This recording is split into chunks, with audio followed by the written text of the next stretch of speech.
विद्या प्रकाशन मंदिर private limited.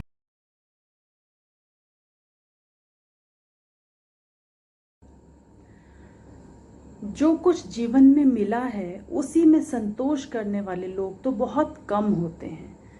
लगभग हर व्यक्ति अपने जीवन में बहुत कुछ पाना चाहता है और अपने जीवन को अधिक से अधिक खुशहाल बनाना चाहता है।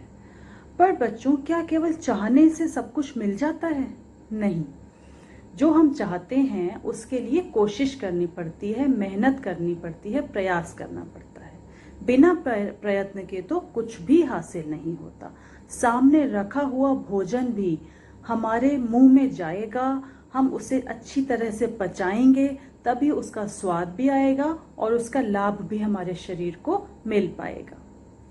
तो आज मैं चित्रा बंसल, आपकी हिंदी की अध्यापिका, आपकी हिंदी की पुस्तक उल्लास का जो पाठ पढ़ाने जा रही हूँ, उसमें लेखक ने हमें ये बताया है कि परिश्रम का मार्ग ही एक ऐसा मार्ग है जो हमारा आनंद से परिचय करा सकता है, जो हमें आनंद की अनुभूति करा सकता है। तो चलिए इस पाठ को पढ़ते हैं और लेखक के शब्दों में जानने की कोशिश करते हैं कि जीवन को खुशहाल बनाने का असली उपाय कहाँ है। पाठ का नाम है जिंदगी का मजा। तो चलिए पढ़ते हैं और देखते हैं कि लेखक के हिसाब से जिंदगी का मजा कैसे लिया जा सकता है। साथ साथ पढ़िए मेरे साथ।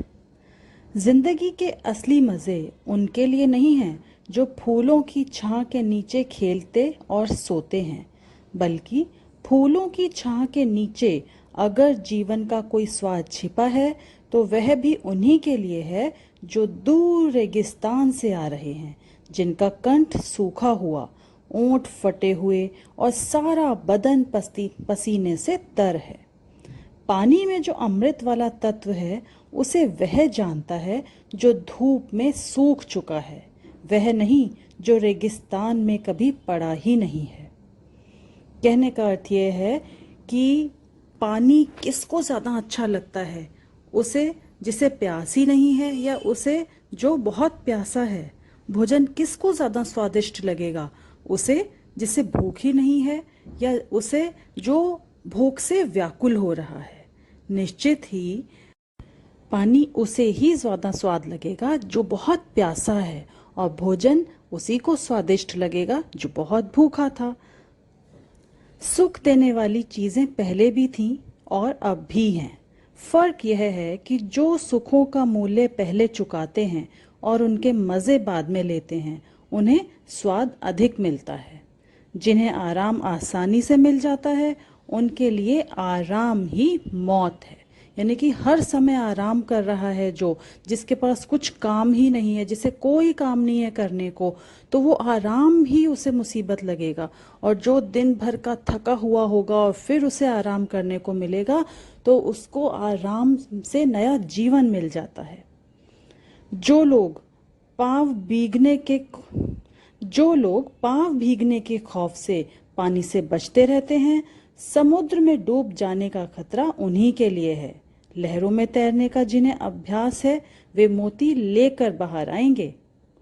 चांदनी की ताजगी और शीतलता का आनंद वह मनुष्य लेता है जो दिन भर धूप में खटकर लौटा है, जिसके शरीर में अब तरलाई की जरूरत महसूस होती है और जिसका मन यह जानकर संतुष्ट है कि दिन भर का समय उसने किसी अच्छे काम में लगाया है।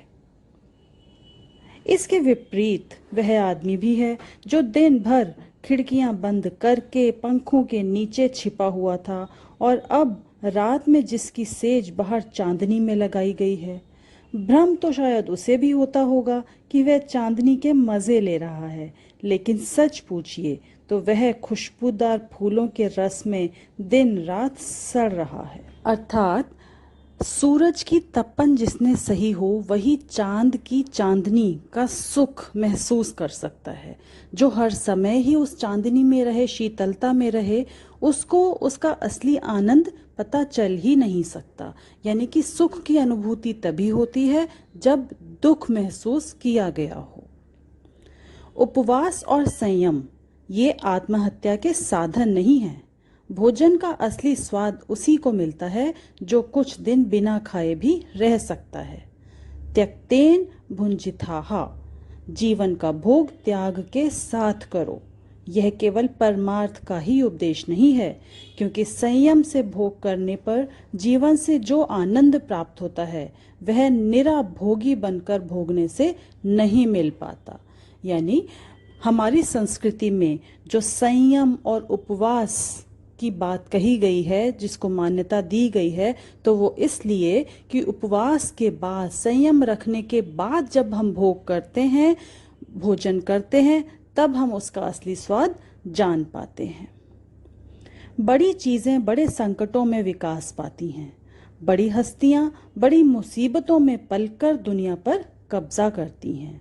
अकबर ने 13 साल की उम्र में अपने बाप के दुश्मन को परास्त कर दिया था, और वह भी उसी समय जब उसके बाप के पास एक कस्तूरी को छोड़कर और कोई दौलत नहीं थी। महाभारत में देश के प्राय अधिकांश वीर कौरवों के पक्ष में थे, मगर फिर भी जीत पांडवों की हुई, क्योंकि उन्होंने लक्षाग्रह की मुसीबत झेली थी, क्योंकि उन्होंने वनवास के जोखिम को पार किया था। कहने का अर्थ यह है कि संघर्ष, मुश्किलें, विपरीत परिस्थितियां हमें मजबूत बनाती हैं, और वो मजबूती जब हमारे अंदर आ जाती है तो वही हमें जीत हासिल करने में सहयोग देती है। श्री विंस्टन चर्चिल ने कहा है कि जिंदगी की सबसे बड़ी सिफत हिम्मत है। आदमी के और सारे गुण उसके हिम्मती होने से ही पैदा होते हैं। यानी कि हमारा सबसे बड़ा गुण अगर कोई है, सबसे बड़ी विशेषता मनुष्य की अगर कोई है, तो वो है हिम्मती होना, साहसी होना। अगर व्यक्ति साहसी है तो अन्य अनेक गुण उसके स्वभाव में आ जाते हैं। जिंदगी की 2 सूरतें हैं। एक तो यह है कि आदमी बड़े से बड़े मकसद के लिए कोशिश करे, जगमगाती हुई जीत पर पंजा डालने के लिए हाथ बढ़ाए, और अगर असफलताएं कदम कदम पर जोश की रोशनी के साथ अंधियाली का जाल बुन रही हों, तब भी वह पीछे को पांव न हटाए। यानी कि एक तो वो सूरत आती है, वो परिस्थिति आती है जब सब कुछ हमारे प्रतिकूल हो रहा हो, पर फिर भी हम हार न माने, प्रयास करते रहें। दूसरी सूरत यह है कि उन गरीब आत्माओं का हम जोली बन जाएं जो न तो बहुत अधिक सुख पाती हैं और न ही जिन्हें बहुत अधिक दुख पाने का ही संयोग है, क्योंकि ये आत्माएं ऐसी गोधुली में बसती हैं जहां न तो जीत हंसती है, न कभी हार के रोने की आवाज सुनाई देती है। इस गोधुली वाली दुनिया के लोग बंधे हुए घाट का पानी पीते हैं। वे जिंदगी के साथ जुआ नहीं खेल सकते, और कौन कहता है कि पूरी जिंदगी को दांव पर लगा देने में ही कोई आनंद नहीं है। अगर रास्ता आगे ही आगे निकल रहा हो तो फिर असली मजा तो पांव बढ़ाते जाने में ही है। यानी कि लेखक ने दूसरी सूरत ये बताई है कि फिर ऐसा एक अपने जीवन में ठहराव ले आओ कि ना तो बहुत अधिक जीत की कामना है, हार को कभी महसूस किया नहीं है, जिस एक राह पर धीरे धीरे चल रहे हैं तो वहीं चलते रहें। गोधुली मतलब कि सादगी, सादगी का जीवन। गोधुली कहते हैं संध्या का समय जब सूरज ढल रहा होता है। तो और गोधुली का यह दृश्य गांवों में नजर आता है। तो जैसे ग्रामीण जीवन होता है, थोड़ा सा हल्का, धीमी गति से बढ़ता है, या तो उस जीवन को चुन लीजिए जहां पर हार और जीत का कोई प्रश्न नहीं होता, सादगी और सरलता से जीवन व्यतीत होता है। लेकिन लेखक कहते हैं कि अगर असली आनंद लेना है तो चुनौतियों को तो स्वीकार करना ही पड़ेगा। साहस की जिंदगी सबसे बड़ी जिंदगी होती है। ऐसी जिंदगी की सबसे बड़ी पहचान यह है कि वह बिल्कुल निडर, बिल्कुल बेखौफ होती है। साहसी मनुष्य की पहली पहचान यह है कि वह इस बात की चिंता नहीं करता कि तमाशा देखने वाले लोग उसके बारे में क्या सोच रहे हैं। जनमत की उपेक्षा करके जीने वाला आदमी दुनिया की असली ताकत होता है। जनमत मतलब जनता की राय, जो हर समय इसी बात की परवाह करता रहता है कि लोग क्या कहेंगे, उसके बारे में लोग क्या सोचेंगे, फिर वो कभी भी साहस नहीं कर पाता, आगे बढ़ने के लिए हिम्मत नहीं आती है उसके अंदर, वो आगे कदम नहीं बढ़ा पाता। अड़ोस पड़ोस को देखकर चलना यह साधारण जीव का काम है। क्रांति करने वाले लोग अपने उद्देश्य की तुलना न तो पड़ोसी के उद्देश्य से करते हैं और न अपनी चाल को ही पड़ोसी की चाल देखकर मध्यम बनाते हैं। पड़ोसी का मतलब है कि आसपास के लोग, आसपास लोग क्या कर रहे हैं, किस गति से आगे बढ़ रहे हैं, प्रयास कर रहे हैं या नहीं कर रहे हैं, ये सब एक हिम्मती व्यक्ति को प्रभावित नहीं करता। उसकी चाल किसी को देख के मध्यम नहीं बनती, बल्कि वो अपने जीवन के लक्ष्य खुद निर्धारित करता है। हर दिन खुद से ही आगे निकलने की, नई नई चुनौतियों को पार करने की और मंजिल प्राप्त करने की कोशिश करता है। साहसी मनुष्य उन सपनों में भी रस लेता है जिन सपनों के कोई व्यवहारिक अर्थ नहीं है। साहसी मनुष्य सपने उधार नहीं लेता, वह अपने विचारों में रमा हुआ अपनी ही किताब पढ़ता है। झुंड में चलना और झुंड में चरना यह भैंस और भेड़ का काम है। सिंह तो बिल्कुल अकेला होने पर भी मग्न रहता है। तो यहाँ पर लेखक ने भैंस और भेड़ जैसे झुंड में चलती हैं, हमें वैसा न चलने को कहा है कि अगर हम सिंह की तरह हिम्मत वाले हैं, साहसी हैं, तो हमें अकेले चलने का हमारे अंदर दम होना चाहिए। अकेले चलने का मतलब ये नहीं है कि सबसे कट जाओ, मतलब ये है कि अपना लक्ष्य खुद बनाओ, अपनी मंजिल तय करो और उसको पाने के लिए निरंतर प्रयत्नशील बने रहो। अर्नोल्ड बेनेट ने एक जगह लिखा है कि जो आदमी यह महसूस करता है कि किसी महान निश्चय के समय वह साहस से काम नहीं ले सका, जिंदगी की चुनौती को कबूल न कर सका, वह सुखी नहीं हो सकता। बड़े मौके पर साहस नहीं दिखाने वाला आदमी बराबर अपनी आत्मा के भीतर एक आवाज सुनता रहता है, एक ऐसी आवाज जिसे वही सुन सकता है और जिसे वह रोक नहीं सकता। यह आवाज उसे बराबर कहती रहती है, तुम साहस नहीं दिखा सके, तुम कायर की तरह भाग खड़े हुए। यानी सही समय पर सही निर्णय न लेने वाला, बहुत जल्दी घबरा जाने वाला, जरा जरा सी मुश्किलों से को पीठ दिखा देने वाला खुद ही पछताता रहता है। उसे अपने अंदर से ही ग्लानि महसूस होने लगती है कि वह जरूरत पड़ने पर साहस क्यों नहीं दिखा सका। सांसारिक अर्थ में जिसे हम सुख कहते हैं, उसका न मिलना फिर भी इससे कहीं श्रेष्ठ है कि मरने के समय हम अपनी आत्मा से यह धिक्कार सुने कि तुम में हिम्मत की कमी थी, कि तुम में साहस का अभाव था, कि तुम ठीक वक्त पर जिंदगी से भाग खड़े हुए।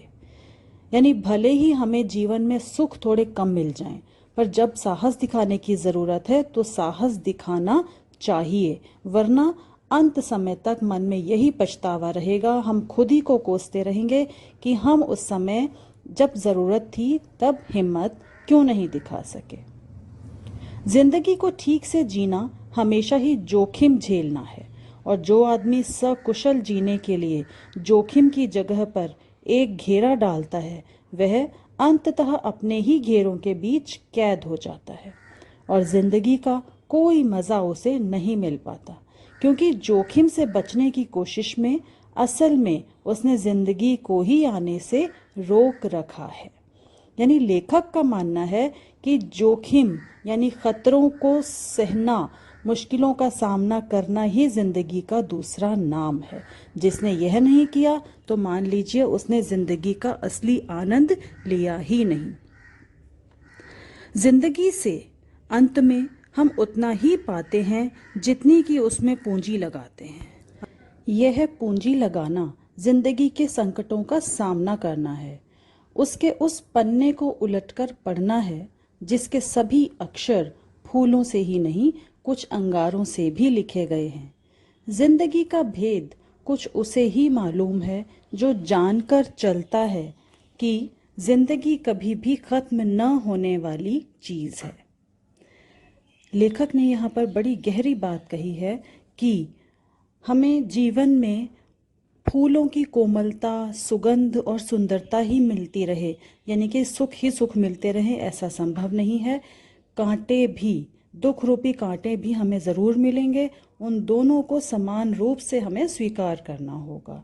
और जो लेखक ने ये बात कही है कि जिंदगी कभी भी खत्म न होने वाली चीज़ है, इसका मतलब है कि लेखक पूर्व जन्म में विश्वास रखते हैं। वो ये मानते हैं कि इस जन्म में जो कुछ हमें मिल रहा है वो कहीं ना कहीं हमारे पुराने संस्कारों का, पूर्व जन्म का परिणाम है, और जो इस जीवन में हम करेंगे वो हमें आगे भी भुगतना होगा। अरे ओ जीवन के साधकों, तुम निचली डाल का फल तोड़कर लौटे जा रहे हो, तो फिर फुनगी पर का वह लाल लाल आम किसके वास्ते है? अरे ओ जीवन के साधकों, अगर किनारे की मरी हुई सीपियों से ही तुम्हें संतोष हो जाए तो समुद्र के अंतराल में छिपे हुए मौक्तिक कोश को कौन बाहर लाएगा? अर्थात थोड़े में जो मिल गया आसानी से उसी में संतोष कर लेना तुम्हारा काम नहीं है। तुम्हारा काम है लगातार मेहनत करके, परिश्रम करके अधिक से अधिक अपने जीवन को सार्थक और सफल बनाने के लिए उसका अर्क निकाल कर लाना। समुद्र के ऊपर ऊपर नहीं, अंदर गोते लगाकर उसका खजाना ढूंढना। दुनिया में जितने भी मज़े बिखेरे गए हैं उनमें तुम्हारा भी हिस्सा है। वह चीज़ भी तुम्हारी हो सकती है जिसे तुम अपनी पहुंच से बाहर मानकर लौटे जा रहे हो। कामना का अंचल छोटा मत करो, मतलब अपनी इच्छाओं को समेटो मत। जिंदगी के फूल को दोनों हाथों से दबाकर निचोड़ो। रस की निर्झरी तुम्हारे बहाए भी बह सकती है। यानी जिंदगी ऊपर से देखने पर तुम्हें जितनी खूबसूरत लग रही है वह उससे कहीं ज्यादा खूबसूरत है। उसकी उस खूबसूरती, उसकी उस सुगंध को महसूस वही कर पाता है जो उसके अंदर तक पहुंचता है, उसका एक एक पल पूरी तरह से जीता है। जो ऊपर ऊपर से तैर कर निकल जाता है वह जान ही नहीं सकता कि समुद्र के अंदर कितना खजाना, क्या दुनिया बिखरी हुई है। तो जो जीवन मिला है उसको भीतर से जानना है, उसका असली आनंद लेना है, केवल जिंदगी को यूं ही बिताकर खत्म नहीं कर देना। तो बच्चों, क्या सीखा आपने कि इस सृष्टि में, संसार में बहुत कुछ है, लेकिन वो मिलता उसी को है जो उसे पाने के लिए प्रयत्न करता है। जैसे समुद्र के भीतर गहराई में खजाना भरा हुआ है, लेकिन जो ऊपर ऊपर से तैर के आ जाएगा वो खजाना उसके हाथ नहीं लगेगा। खजाना उसी को मिलेगा जो समुद्र की गहराई में उतरने का साहस रखता होगा। तो परिश्रम से कभी घबराना नहीं है, आलस का दामन बिल्कुल नहीं थामना है, और धैर्य के साथ, साहस के साथ परिश्रम और मेहनत करते जाना है।